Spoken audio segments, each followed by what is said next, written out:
we will fix. Why is there no sound? That's exactly the issue. So what you can do is bring the mic up, and then the bass down. And well, that is not what I want to do. I know. But this was the fix that I had last time. Let's see. Same problem as last week. Because we seem to have a problem with mics. Hopefully this sound is working. That is strange. Okay. Well, welcome to the TRE Live Show 88. I am back from Puerto Rico and Panama. Yeah. Don't you look? I look tan, don't I? You didn't even notice my nose. Okay, fine. Whatever. I was on the beach for a couple shades darker. And how was it down there? Puerto Rico was a running conference. Talking to race directors. Not super fun because I didn't leave the whole convention center complex the entire time I was there. So yeah. But then I went to Panama. Yeah. Didn't get to play outside. Well, hey. And I did go running one day outside, and then it was so industrial with so much. Puerto Rico is still definitely feeling the hurt from the hurricane 2017. So yeah, it's not quite there yet. But we now have an echo here. Why don't you turn off the Blue Yeti? There we go. How can there be an echo if there was no sound in the beginning? That's what I don't understand that. Okay. Let's see if this is better.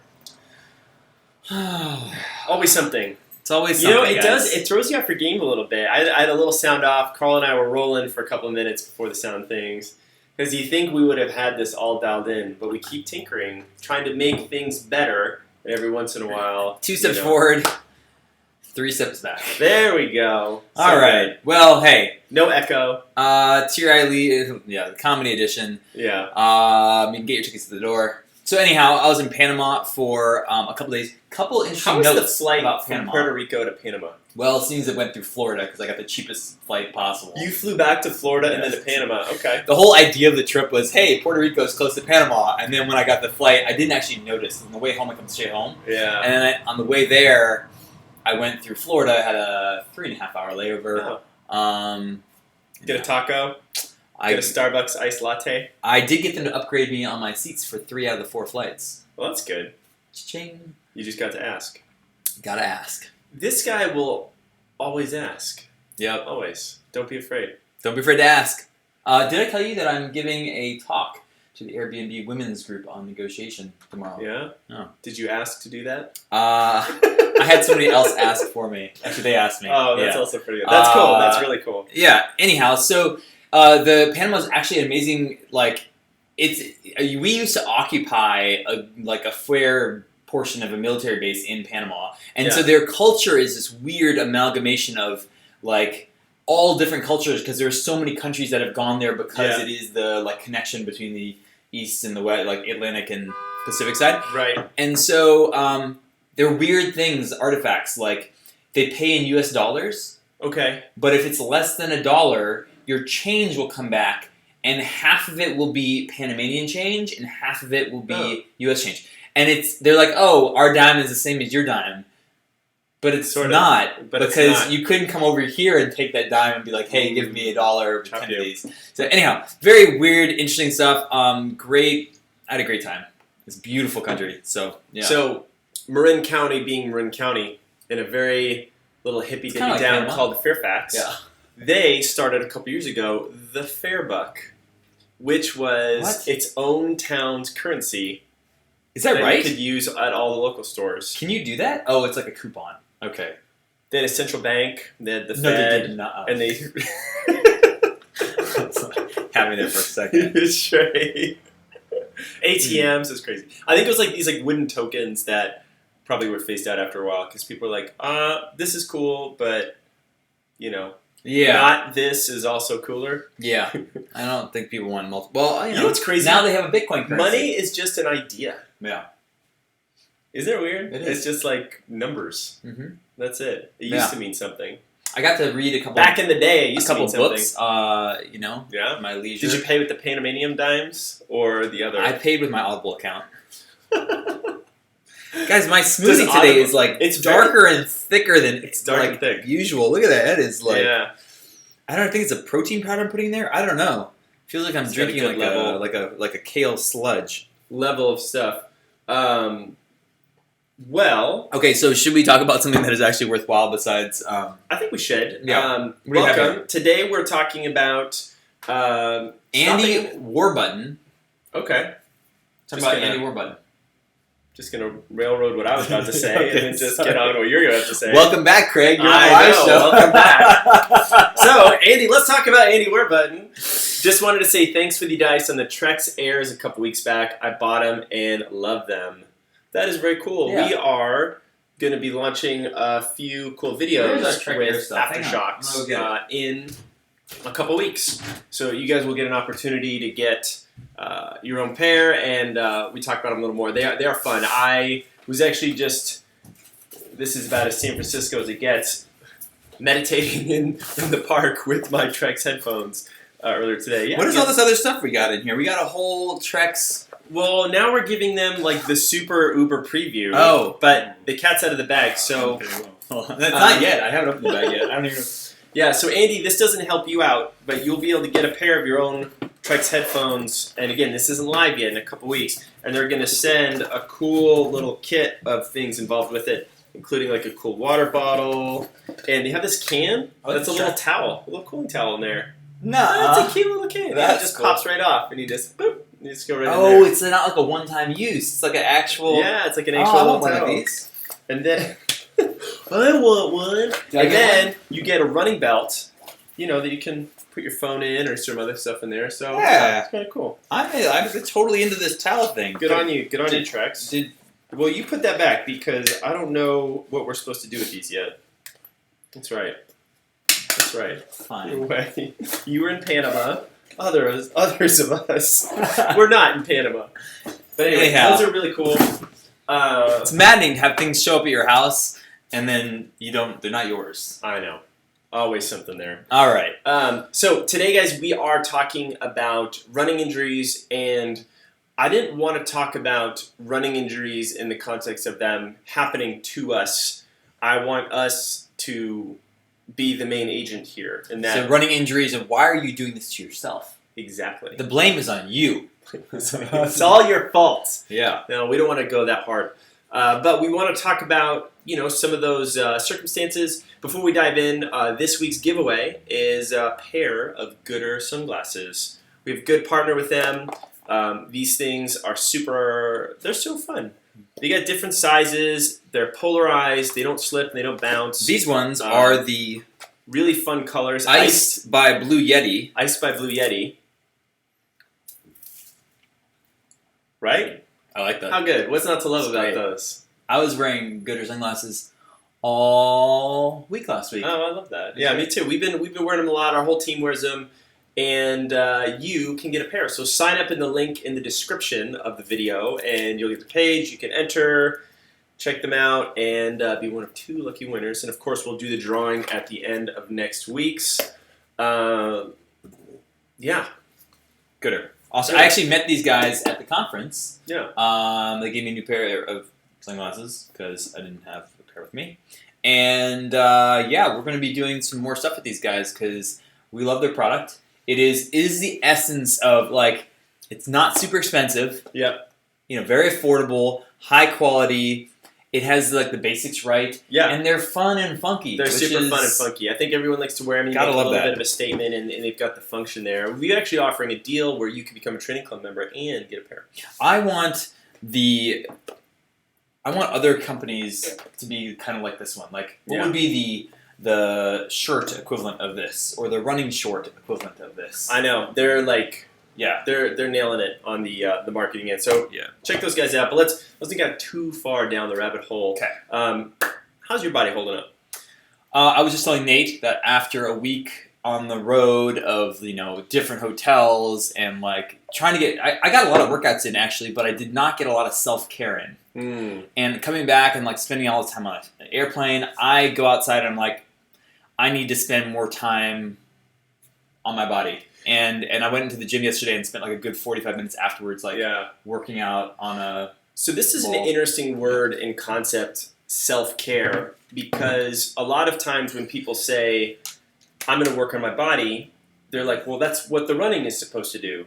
Isn't the running supposed to be improving me, right? Especially if I'm a newer runner, and hi new runners. If you are out there and you're like, hey, like I'm taking care of myself by running, and you are, but there's another level of taking care of yourself that you've unwittingly signed up for, and that's kind of what we're getting after here. This is the R8. This is the easiest one for me to pull out. But between, let's see, what tools are you using right now? Honestly, I use a little trigger point foam roller. I use a water bottle. I'll use a lacrosse ball. And every once in a while, I will use a voodoo floss band. To wrap around.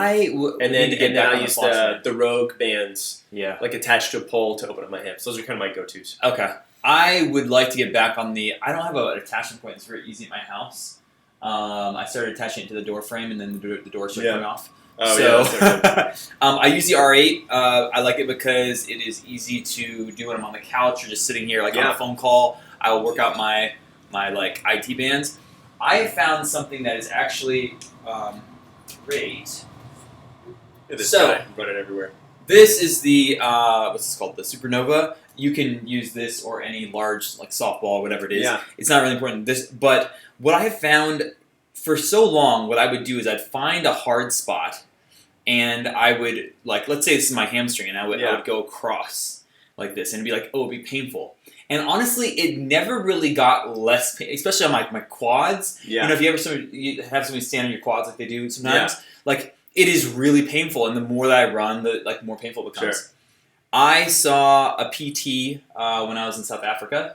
And one of the things that he did when he worked on me is he'd get his elbow in there and be like, okay, tell me when you can't handle it anymore. And then he'd let up a little bit. But he would just hold it there. So he would apply my, put me in a position. Breathe into it and then you kind of release. And eventually it would release. Meaning 2-3 minutes of this really sucks. But I'm not rubbing against it. And what I found is I can do the same thing and get a hell of a lot more work done by not necessarily only pinning and moving, but it's spending the first couple minutes before I start moving on it, which I still think is the thing to do, to just find the point and just wait until I can relax. And that has made a huge difference. Because for you, the hamstring has been something that's always been hamstring, lower leg. My IT band is always, it's never a problem, but it's always painful. So I know it's on the way to being a problem if I don't take care of it. So I don't get IT band syndrome. I haven't gotten it in a long time, but this is amazing because if I take you can take anything. This is just one example, and I just, instead of moving, I just hold on it for the first couple minutes. Then the pain goes away in that specific spot, not other spots, and then I can start to move back and forth. Otherwise, I'm in pain the whole time. Totally. So let's talk about why we would want to be doing this in the first place, right? Which is something to do with the running part and in the prospect of getting ourselves into better shape to push ourselves for these longer runs. There's a point where we are physically jarring ourselves, right? Are beating ourselves up, and in this, breakdown, recover, growth cycle, we get tight. And some of this tightness is just natural. It's a function of the training. Sometimes it's a function of, well, you're tight because of how your lifestyle is, right? I'm going to be tight in certain ways if I spend a lot of my day like this, or if I'm sitting for a long time. So I need to address those levels of tightness. But ultimately, what I want to be doing is help getting myself untight, back to some sort of neutral. And these exterior tools are really important for all runners. Even if you aren't dealing with any injury right now, it's a good way to check things out. And then you can get down to the level of okay, what types of rolling techniques am I going to do? That is true. Just really getting on the ball in the first place is the first. You're absolutely right. Totally. Evening Tiger Spread Solutions. Kanan says Compex or PowerDot. I have used neither of those for their eStim devices. But I have used Mark Pro. You Mark Pro. I used to have one of those, what do you call it? The Normatec ones? Yeah, those are good. Those are really good too. I don't know what happened to it. So So big picture. It just disappeared. Oh, yeah. No, it didn't disappear. It's my house. I use them all the time. They're great. They're totally great. My body's so stiff and sore. Oh, I know. I'm super loose because I wear them all the time. They're wonderful. So I think another thing that's helpful is to talk about, risk and reward. Like we're doing this business. Yep. And we, put some money in, but also we've put a lot of our time and haven't done other things. And Sure. if this doesn't work, there is a potential risk there. But we're also chasing the rewards of what can happen. Fame and stardom. Are you talking about the business or are you talking about the I'm talking about the business. Oh, yeah. But I'm just kind of showing risk reward occurs in a lot of different areas. Yeah. And I like the idea of thinking about things this way. Anything we really want and really care about, another word of saying that is a reward. Oh, okay. Yeah. You know what I mean? Mm-hmm. And the greater the reward, the greater the risk. The greater the risk. And I really feel like it's sort of like this. I don't know too many super high reward, super low risk situations. Maybe there's some from a philosophical standpoint, but when we're trying to push ourselves to that greater level, there's going to be, what if I don't make it? Or what if the other side that happens because I'm pushing myself? And I think what happens with a lot of us is that we're going towards greater risk areas, but we're not aware of the risk we're taking. You see what I'm saying? Yeah, interesting. Yep. And then we're like, well, I'm just running and I'm doing this marathon. This is healthy, and I'm supposed to get all this great stuff from it. Mm-hmm. Oh man, how come I'm hurt? What happened? And it's like, oh, I just entered because a low risk situation is sitting on your couch. Yep. From a physical standpoint, right? You're not going to pull your calf. Short-term low risk. Long-term high risk. Long-term high risk. No.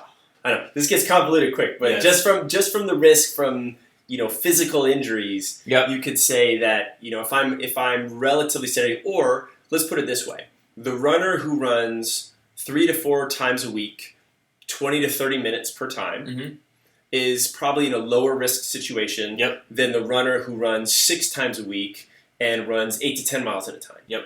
Right? When we start pushing ourselves from an intensity and from other things, then it's all of a sudden what are we doing here?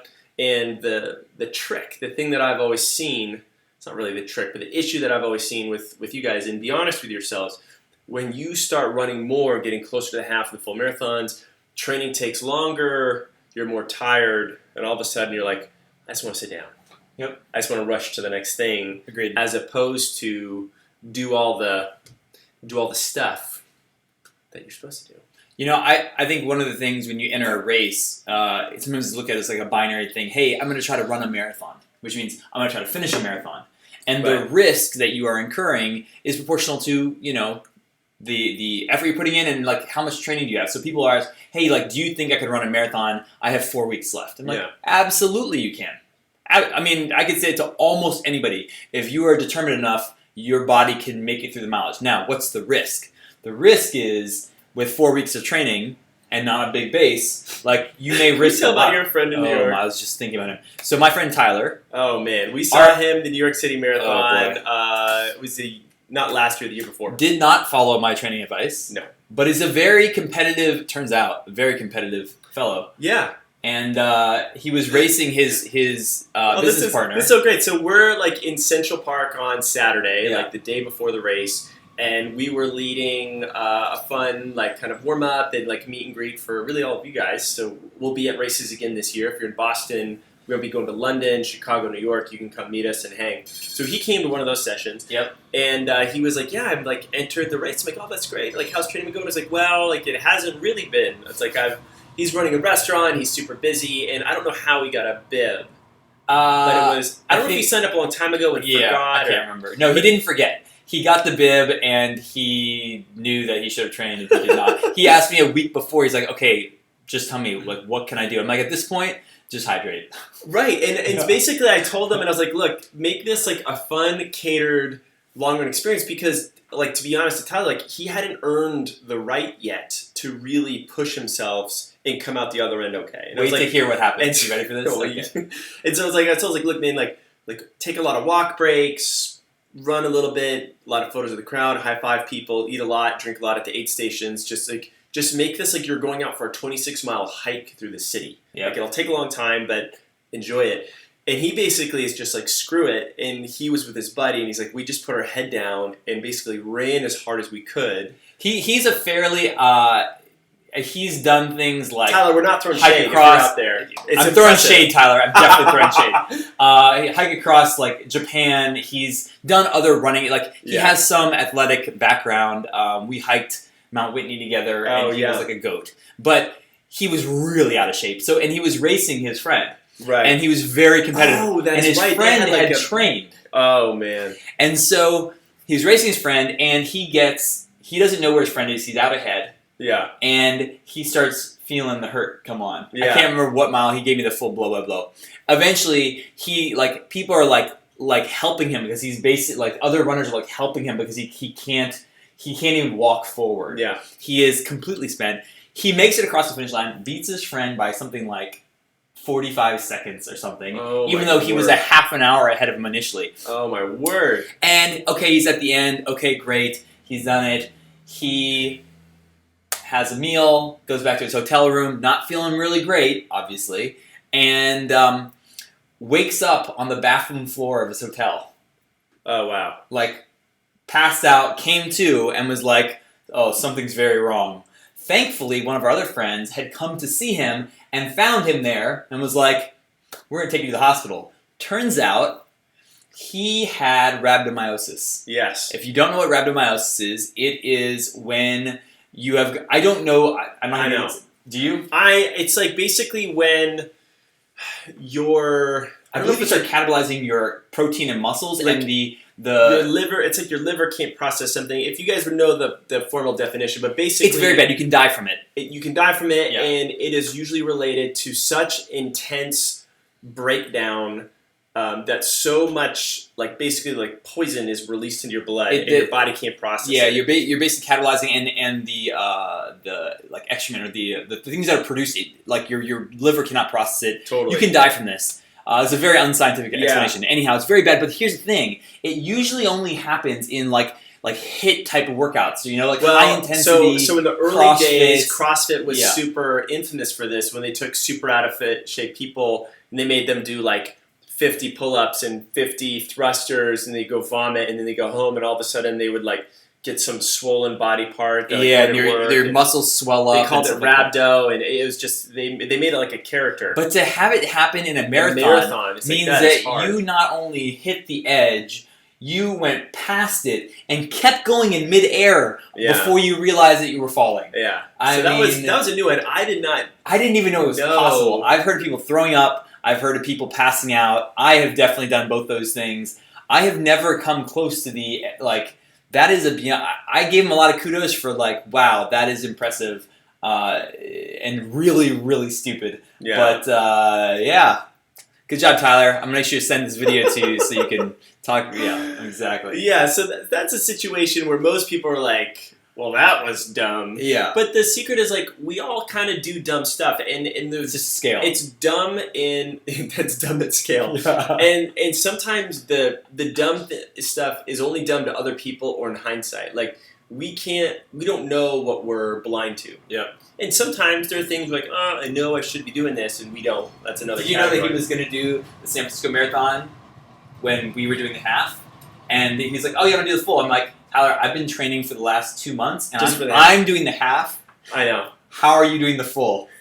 And he I saw him out there in the course. He backed down and did the half and just jogged it. He's like, oh yeah, Rhabdo, Hospital, New York. Maybe not a good idea. I love Tyler. He's the best. Oh my god. Anyhow, so basically, to go back to our point, right? Risk is inherent with any sort of thing, especially physical, when you're going for a goal that is maybe a little bit beyond what you think you can do. Yeah. And what we try to do with the run experience is help you mitigate and deal with that risk, as opposed to just saying, hey, I'm throwing my coin in the pond and hoping that I come out lucky. Yeah. And that is taking care of your body, that's training properly, that is mobility work, that is strength work. It is all the pieces that put your car together so that it can run really efficiently. When I was I've got all these great stories from Mammoth, right? I had such a good time out there. But I was talking to Alexi Pappas about this, who is, She does a 31:36 10K. This is absurd. It is so fast. That is fast. And she ran a Rio. She debuted the Chicago Marathon. She's just stepping up in distance. She's training with Dina Castor, who's still America's fastest female marathoner, and Dina's still cranking. What? Yeah, I think Dina still has a record. Oh, she still has a record. She's not okay. No, she's not the. Yeah, she's not, and she's not like she doesn't have like the world record. But like she's up there. She still has the U.S. record for women. I think so. Right? Yeah, I think it's like 2:22 or something like that. Jesus. Very fast.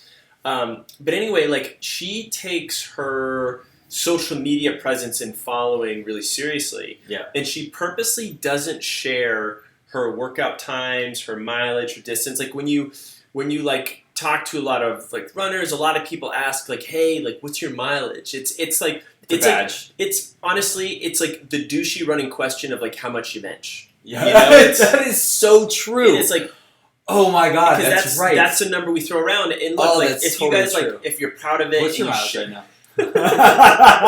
You see that one's probably. And look, if you like that number and you track it, I'm not saying it's not important. I'm just saying what unhealthy directions we go when we get into this comparative mileage game. I like to keep my Strava on throughout the day. I just like to put it in an Uber that goes around the city. So I'm running right now. You guys can track me going down. I find that I can get at least another couple more miles in just by like walking around the house. Yeah. But what I liked about this is because she's aware of someone who her following is crazy. Like she started making bread, and so before we started filming, we started like talking about bread making, and I'm like, look, I'd never met her before, and if you guys haven't watched our video with Alexi on Monday, you got to watch it. She's super fun. The next 3 Mondays, we got more videos coming out with her. But I was like, I never met her before, and I'm like, you always want to connect. It's like I'm going to spend 4 days with this person. Like I got a camera in front of her face. Like you wanted this smooth. I'm like, sure. And she had like bread on the table. I'm like, oh, did you bake? She's like, I just started to bake. I'm like, oh, my wife and I do that too. And we're like sharing bread stuff back and forth. But she started posting like her bread once or twice on Instagram, and all of a sudden, all of these 16-year-old girls started baking bread. Really? And taking photos of it and tagging her in their Instagram stories. That's amazing. And she's like, and these girls are like, I've never like done anything like this before, but like Alexi, oh my god, you're amazing. Low carb, schmo carb. Yeah, whatever. But that's the level of influence, and so she purposely doesn't share her mileage. Like her intensity, her workouts. Like she shares the message like today was really hard. We did it together. I felt really good today. She shared all the qualitative stuff, but not the quantitative. Yep. And the reason why I bring that up is because too often as runners, we see what the other person is doing, and then that turns into what we should be doing, right? And then all of a sudden we've signed up for something that's a little bit more than we can chew. Then when we can't execute on it, we feel bad about ourselves, like there's something wrong with us. Yep. Yeah. Agreed. I think, long story short, we should just bake more bread and... Are you still making bread? I haven't gotten any bread in a little while. Aaron, if you're listening... The loaves don't always make it across the bridge. Yeah. They sometimes stay there. I actually had a loaf, I think is when you're in Panama. Oh, well, that's too bad. It's fine. I'm gonna start taking that cabinet with all the little goodies and like putting a little lock on there. If the bread comes in, you get the code. The bread coming. Oh man. Yes, Alexi's movie Trackdown is a classic. I have not watched it myself. Yeah, I gotta watch it. John, I'm 49. I've been running for 3 weeks. 1 10K so far. Time 1 hour 17. Nice, John. That is great. That is 1 10K better than you were a couple weeks ago. 100%. And just think, if you just drop your time by 45 minutes or so, you can run with Alexi. Yeah. Exactly. Oh, I know. Oh my god.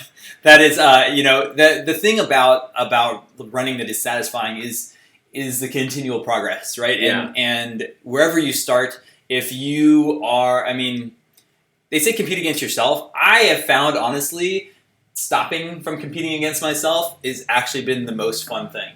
Like going out there and running because I enjoy running. I enjoy being healthy. I'm reading my body. I'm feeling good. It is consistent. I'm not so close to the edge that I'm getting injured all the time. Runners tend to, especially when you're on the competitive edge, we tend to oscillate. between motivated and injured.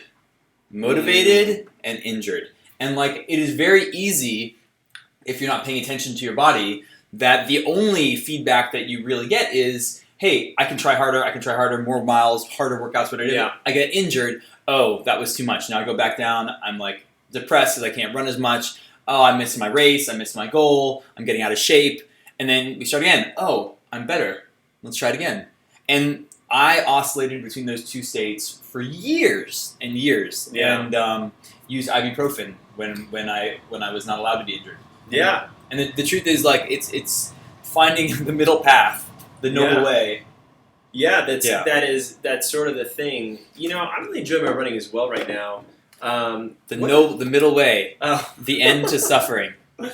That's his book he bought with his Panamanian money. Yeah. It's not good for anything else except for The Noble Eightfold Path by Bhikkhu Bodhi. I know him. Oh yeah. This is the required reading for my meditation class. I love it. I'll let you know what it is. Let me see. Let's check in with what y'all are saying here. So Shayna says, I'm about to start training for my first half of the year in April, but coming off an ongoing low back, SI, sacroiliac joint injury that creeps up from time to time. I need to get ready, but don't want to get hurt.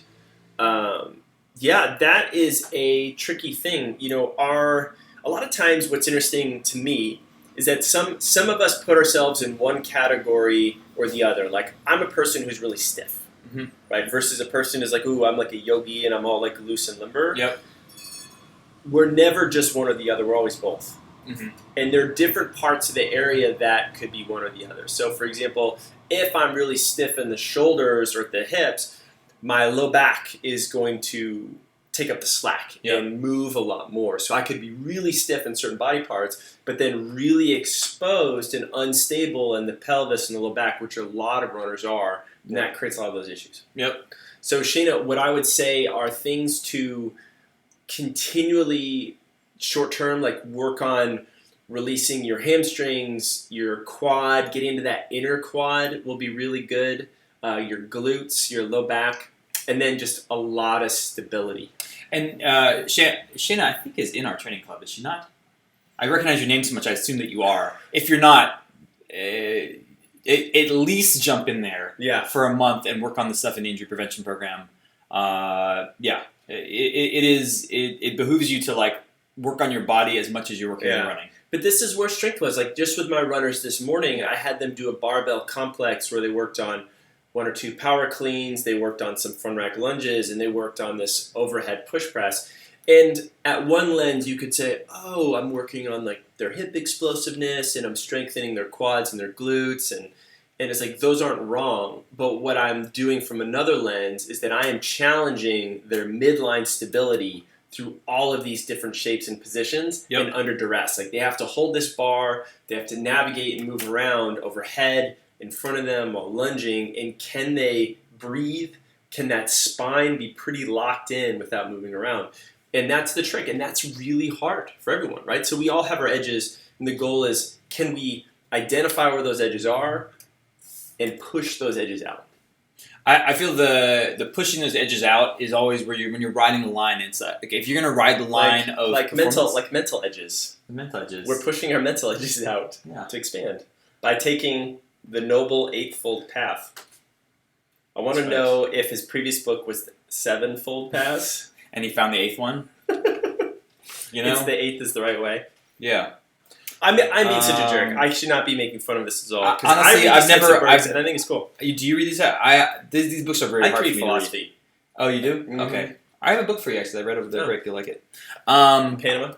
Did you get it with your Panamanian I did. Guys, one of the notes, I was just thinking about the injury prevention program, because I just went through that entire program video by video and put it into our new mobile app. Oh, yeah. And so I'm going to put a link to our mobile app beta sign up. Oh, yeah. I will say there are over 300 people that are in our mobile app beta sign up right now. We are letting them in 1 week at a time. However, if I recognize your name from, all of you regulars in there, seeing as how we have a regular dialogue with you, I will definitely bump you to the top of the list.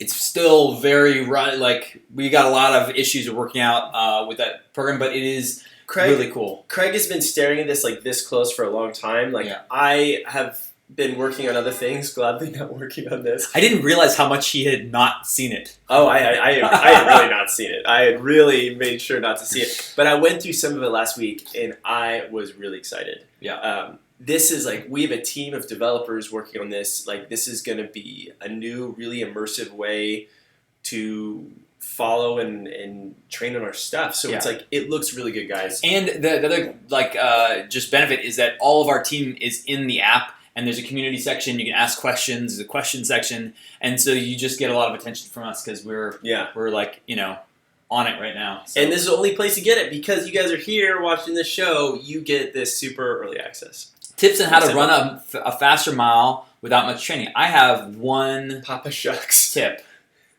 What's that? Rhabdo? Try harder. Yeah. Warm up. I mean, you think people run, like, when you see people running the mile and you're like, oh my god, that person's really fast. Likelihood is they actually have the ability to push themselves harder than the average Joe. So it's interesting when you talk about like how much without much training, because you could run a faster mile without necessarily a lot of volume. You could do a couple 20 or 30-minute run sessions a week, but if you were consistent with those and there's some progressions in there, like you could build yourself up and do well. Negative split. If you're talking about without much training at all, like try just harder. Showing up. Yeah, just try harder just and try negative harder. split. Negative split means that second half should be faster than the first half. If you do nothing else and your second half is faster than your first half, you almost guaranteed will run faster than you expected. Ooh, dude, we're getting some good little training club things. Oh, yeah? So Lance says, does the training program go hand in hand with the mobile app? Oh, so just to be clear, the mobile app serves two purposes. One, it has a bunch of our videos. Is that PerPie? Huh? Is it like purposes, multiple purposes? Would it be PerPie? That's not a word, man. Continue. Octopi.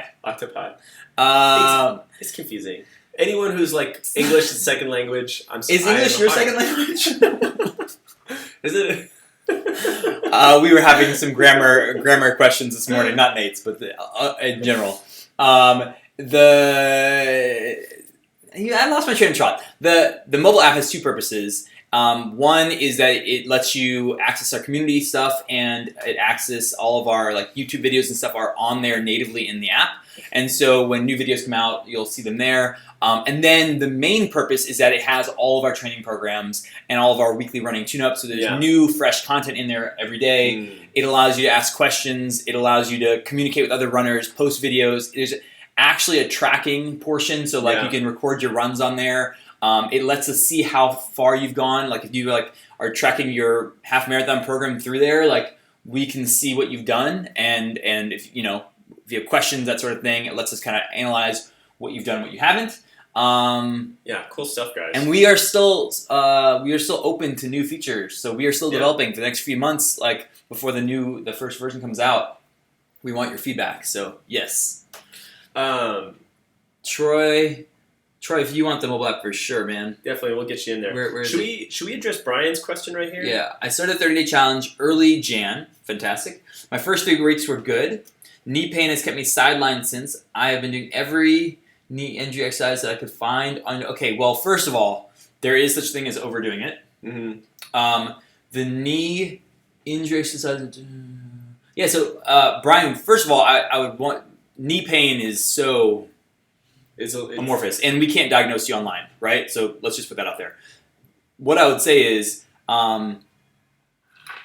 we want to knee pain that comes in after 3 weeks of running, like. There's a cause, and what I can tell you for sure is that if there's a cause, there's probably a solution, and staying out of the pain window is probably very important.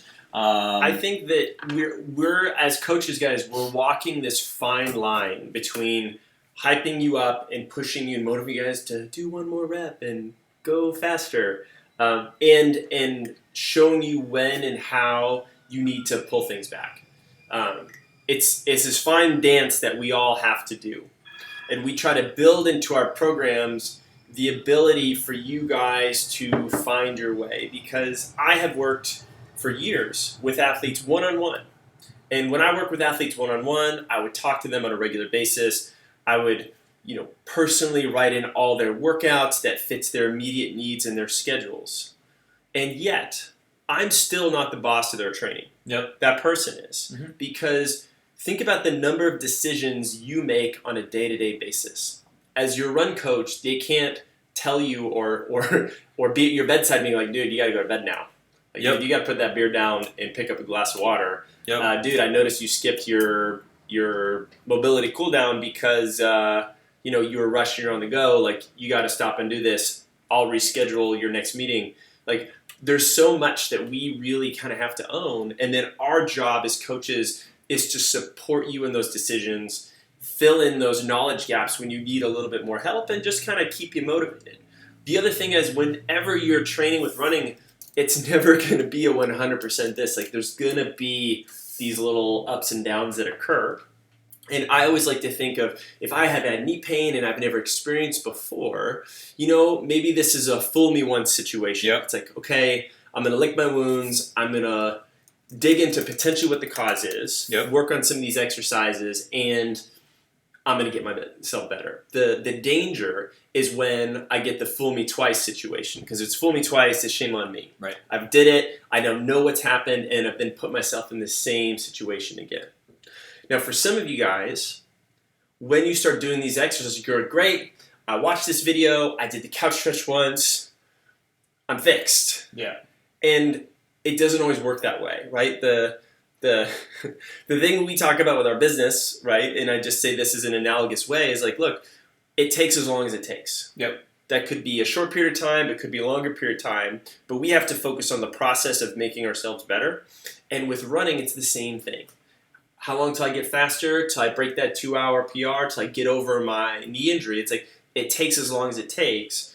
The things we can control is setting ourselves up to move along that process as quickly as possible. I was trying to find a post that I saw in our community just this past week, which was a guy saying, like, one of the most valuable things I've learned from the run experience is not to follow a plan absolutely. And he was talking about how, hey, I'm training for this race. I felt something in my knee. I allowed myself the grace of taking off a day where I had a track workouts planned. And instead of that, I went for like a nice, easy walk, run for 20 minutes. I took a couple days off. Yeah. And when I came back on Monday, pain is gone. And one of the one of the things questions I'd have for Brian with his knee injury is, did it happen all at once? Kind of unlikely. I bet you felt it in a workout and then continue the workout. I felt it and then I kept running the next day. If it comes on, you know. Oh, did you I've actually pulled a story up that is very apropos, but you finish. Sure. Yeah, so like with a lot of this stuff, the learning of becoming a better runner, part of it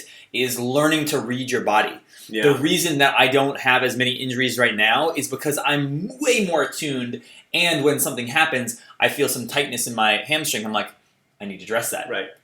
And I know that I have some work to do, as opposed to waiting like, and now the hamstrings become lower back, and the lower back has become a lower leg, and now I have an Achilles problem and some plantar fasciitis, and it started with the tight hamstring, but I didn't address it. Which circles back, so why Alexi doesn't share her mileage and interval splits online is because if you're behind the 8 ball and you're like, but I should be running 40 or 50 miles a week or whatever, and I'm not, I'm just going to ignore this so I can check this box. That's where I get in trouble.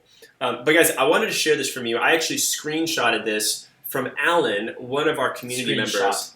Screenshot. Shooted. I screenshotted this the other day from Alan of all the advice. It's not his first language. It's okay. Of all the advice I received from TRE, I think some of the best. This is what I was talking about. I know, exactly. Oh, fantastic. Was to not be so rigid about following a particular training plan. There are times when it's okay or even wise to back off or take a break, especially when our bodies need some extra mobility work, recovery time, etc. Last week, and he gets into the specifics. Last week, I had a chance to put this into practice. My left knee and hip were feeling jammed after Monday's run. By Wednesday evening, it still wasn't feeling right. So on Thursday morning, I decided to not do the aggressive interval run that I had planned. Instead, I just went to the track and did a really easy, low heart rate 30-minute run. This allowed me to get a decent workout without further stressing my knee and my hip. For the rest of Thursday, everything was feeling better. On Saturday, I was able to run 12 miles with no issues at all during or after. This week, everything seems to be completely normal again. So if you're anything like me, disciplined, competitive to a fault, intend to push through at all costs, let me encourage you to take this lesson to heart. Yep. Dude. Love that. How good is that? Totally. And the one piece that I would say I would love to see added to that is addressing like, oh, I have a knee and hip problem. Let me put a little work in. Yep. A little bit of mobility work in that arena, upstream, downstream. Even if you don't know what the exact issue is, you're like, oh, it could be a hip thing, could be a back thing, could be a rotation thing.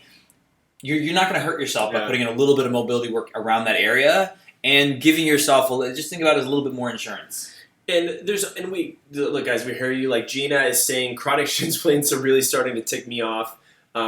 I understand, and if things, Gina, have gone chronic, like truly chronic, like they have gone. We've driven past so many of the road is going to end signs that we're kind of off the road, and it's going to take us a while to get back. Yep. But that doesn't mean that we can't make progress. And it doesn't mean that you can't maintain fitness during this time.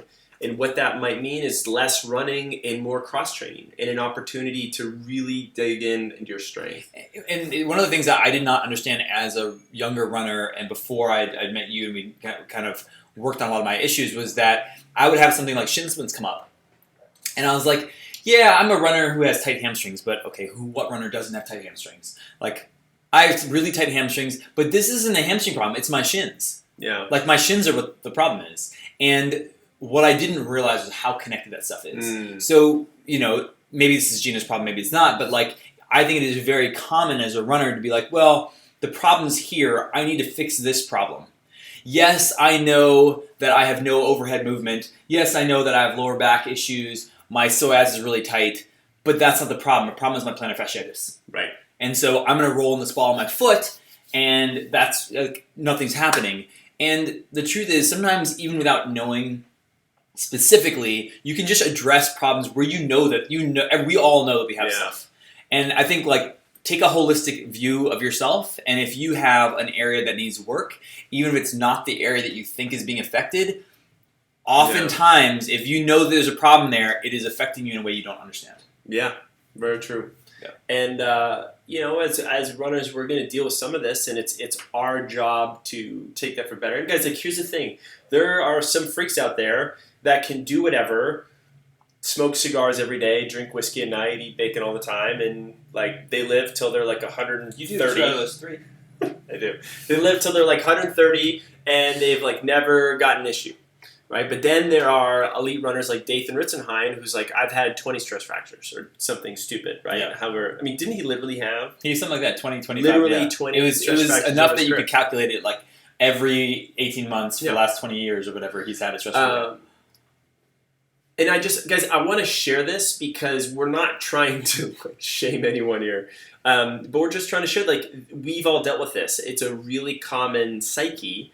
And it's something that we all have to deal with and confront. The run experience was born out of the two of us having injuries. Look, maybe there's a switch here that could actually change this around, and we have largely changed our stars. Yeah, it's a huge result. Yeah. I was just talking to one of our, I won't put their name out there just to keep it,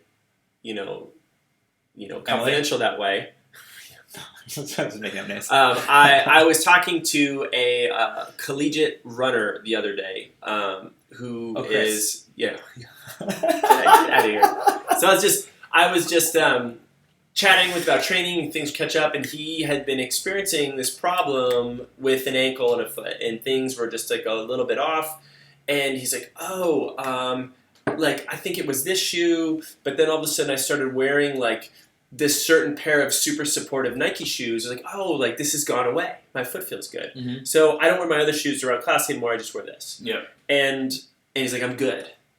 And I'm like, dude, you are so not good. Yeah. I was you are so not good. Yeah. And he's like, I went to the trainers. They were just kind of icing it. I wasn't happy with that, so I started to dig around a little bit. I'm like, how this common itch to is dig this around. scenario? But it's so common. It's so maddening. And this guy, in theory, has incredible access to really good support coaches and trainers with his team. Yet it's something that we all still confront, and it's new to him. Mm-hmm. So we just kind of went through some things, and it wasn't like I'm fixing him from afar, but I'm just sort of sharing with him our philosophy, like how we think about how the body works. And speaking of, click the link below to get some free sunglasses. No, you should do that. That's a good segue for that. You should. We need another break for our giveaway. We're going to do a drawing from last week. Rival make runner sure you enter. Says, "Wow, thank you for this live stream today. I needed it. Hey, I hope that this hits home for you guys. If we save one of you guys from an injury that sidelines you, gets you off the road for a little while, that would be well worth the time. And some people just need this message. If you take the link and send it to a friend who's running, who's facing anything. This is we're giving you the overall gestalt. But we have actual exercises in our injury prevention program, actual mobility stuff built and strength stuff built into all of our programs. Dig in.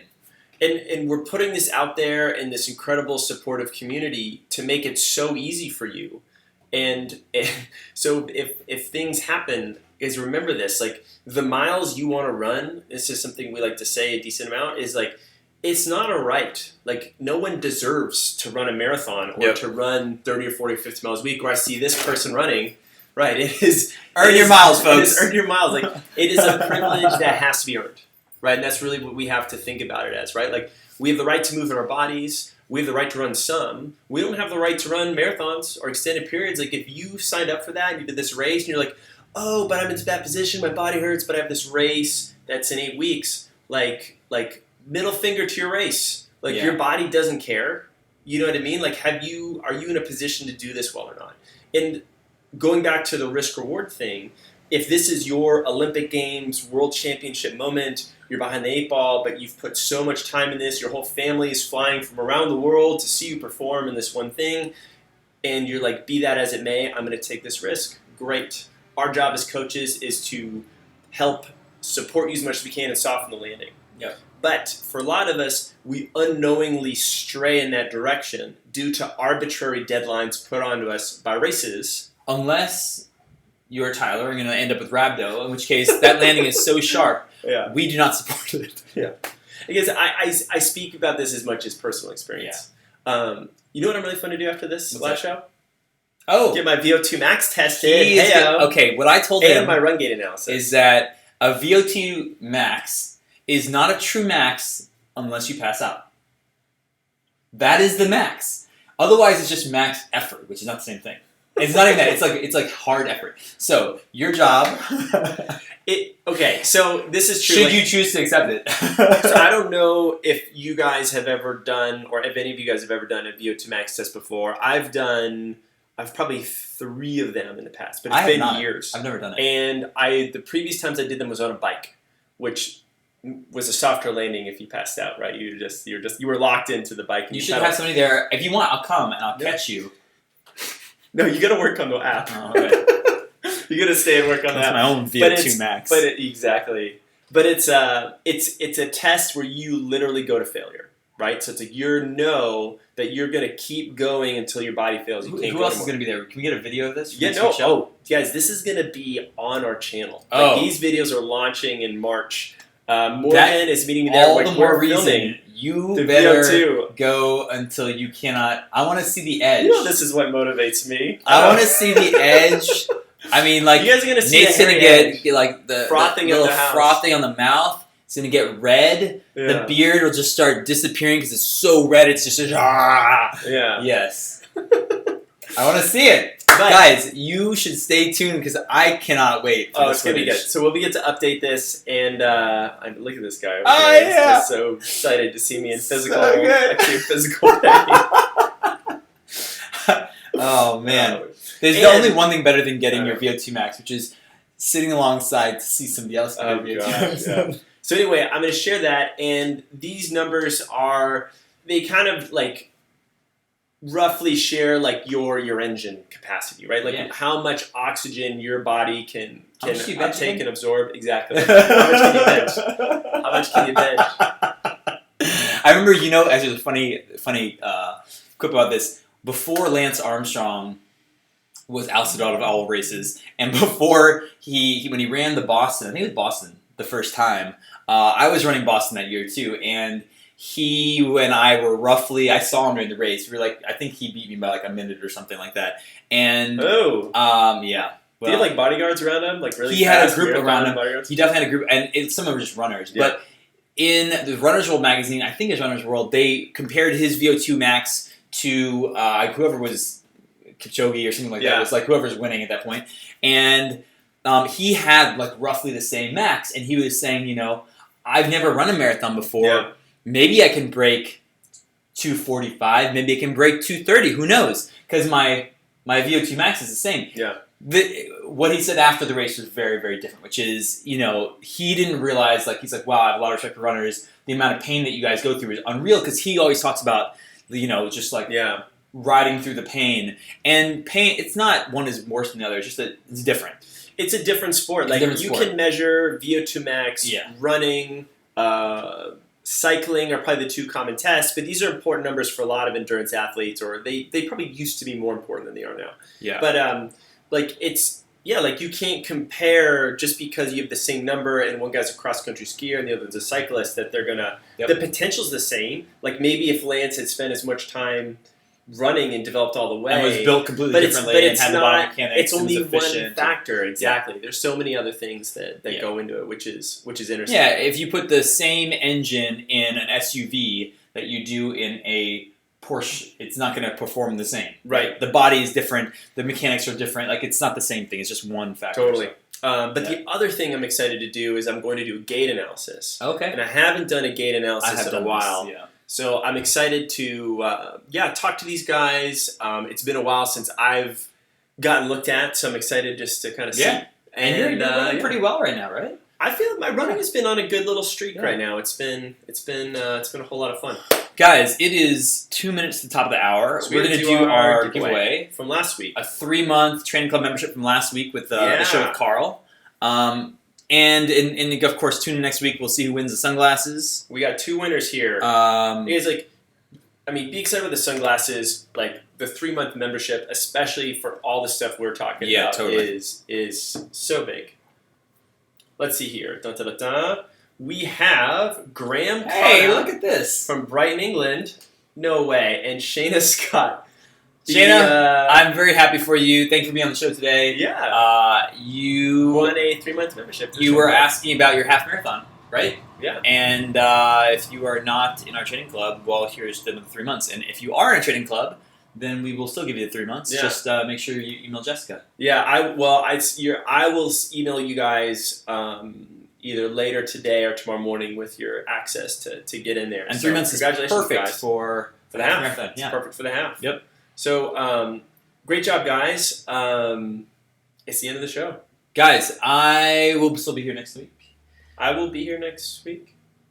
Better. We will both be here next week. Fantastic. We got some more guests lined up. I'm not going to announce them all, but we've got a few more coming in this spring. We'll be kind of alternating back and forth where Craig and I just, riff on each other. Shiggle. And then we get guests. Yeah. I'm actually kind of curious as to which do you guys like better, when we have guests or when we... It's a little bit of mix. It's a little bit of mix. I hope so, because we like doing a little bit of mix anyhow. Yeah. It breaks it up for us to just, It does. Wag on here. It does. And it's cool for us to hang out for now. Yeah, that's good. It is fun. Yeah. Well, hey, happy Thursday, everyone.